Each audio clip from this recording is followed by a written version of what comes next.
Welcome back to 12 Days in March.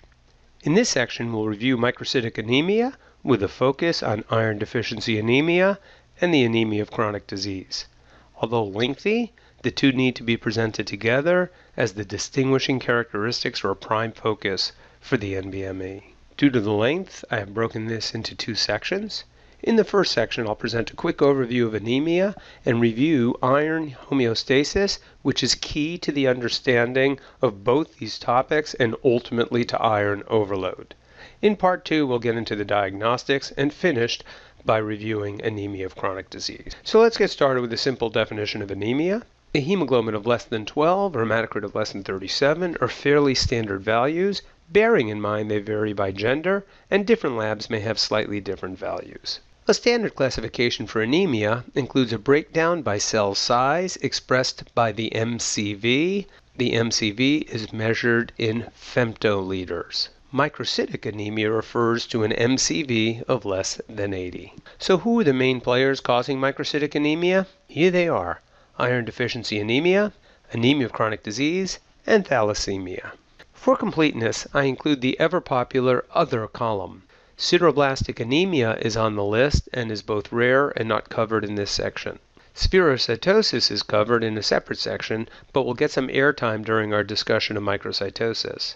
Bear in mind that spherocytosis is a disorder of the red cell membrane, and that abnormal membrane gets gobbled up with each pass by the splenic macrophage. So as the membrane shrinks, so does the cell size. However, unlike iron deficiency anemia, they don't become hypochromic. Instead, the hemoglobin concentration inside the cell actually increases, and this is reflected in the MCHC, which we'll cover. And so here it is, a classic situation. One of my patients with anemia and a very low MCV. This value returns, and now I need to sort out the cause. So again, here are the common causes. I can pretty much summarize them with key phrases. Iron deficiency anemia is characterized by a low iron. That makes sense. Anemia of chronic disease represents trapped iron. That is, iron is trapped inside the cells, mostly in the macrophages, and unavailable to the erythroblast. Both these conditions affect the heme portion of hemoglobin. Thalassemia, on the other hand, is an abnormality of the globin portion of hemoglobin. No problem with iron, other than iron overload related to blood transfusions. Target cells are the hallmark feature. So your main issues for the boards are twofold. You will need to be able to confirm through diagnostic testing the presence of iron deficiency anemia, and you must be able to distinguish iron deficiency anemia from the anemia of chronic disease. The preferred presentation of this topic by the NBME is data-driven. They give you the data and expect you to do the homework. Here's the information. You'll need to make the diagnosis of iron deficiency anemia and then work backward to determine the cause and consequence. So in this section, our main focus will be on the diagnostic parameters. Figuring out the causes, consequences, and treatment are pretty straightforward. So with this introduction, let's launch. Unfortunately for you, you do need to have some familiarity with iron homeostasis. Once you understand homeostasis in iron deficiency, it will be easy to recognize the important pathophysiologic features in the anemia of chronic disease and ultimately in iron overload conditions such as hereditary hemochromatosis. Here is key point number 1 to our understanding of this topic. Only iron absorption and iron movement are regulated, not iron excretion. That simple notion gives rise to two corollaries. These are: the body has no mechanism for excretion, and therefore, since it can't be excreted, iron deficiency must be pathologic. And so what are those pathologic causes? Blood loss from any cause will cause iron deficiency anemia, but GI and GYN will be most common. I include blood donation to underscore any form of blood loss will cause iron deficiency anemia. Whereas increased utilization such as pregnancy and erythropoietin use are common clinical causes, it is unlikely the NBME will ever test you on this class. And finally, failure of consumption is a common problem worldwide, but disease entities interfering with iron absorption is much more exciting to the NBME. Since we can only regulate absorption and movement, not excretion, it is important to be familiar with the key players. These include divalent metal transporter and hepcidin. The body, through iron regulatory protein and the iron response element, can increase or decrease the density of transporters, and in so doing can fine-tune absorption. Once absorbed by duodenal enterocytes, the body has to decide whether to ship the stuff to the bone marrow. Hepcidin, working through the ferroportin channels, regulate this movement. So to reiterate, iron homeostasis is regulated strictly at the level of intestinal absorption, and release of iron regulated by hepcidin. We'll cover this in more detail shortly. You will need to be familiar with the key players involved in transport and storage, which are transferrin and ferritin, as well as hemosiderin. We'll cover these shortly as well. So let's start with the regulation of iron metabolism. How does this work? Please note, before leaving the slide, you will see abbreviations for IRP, being the iron regulatory protein, and IRE, being iron response element. So here we have iron in the duodenum. On the apical surface, you'll note the divalent metal transporter. Beautiful. Now iron has entered the cell. But that leads to our first regulatory question. How is divalent metal transporter regulated? Here is the extremely short version. The enterocyte can sense either low iron or high iron. Sensing is done through the iron regulatory protein located in the cytoplasm. It either binds iron or it doesn't. Unbound, the iron regulatory protein will bind to the iron response element located on cytosolic messenger RNA. As depicted, the IRE is simply a stem loop structure found on messenger RNA.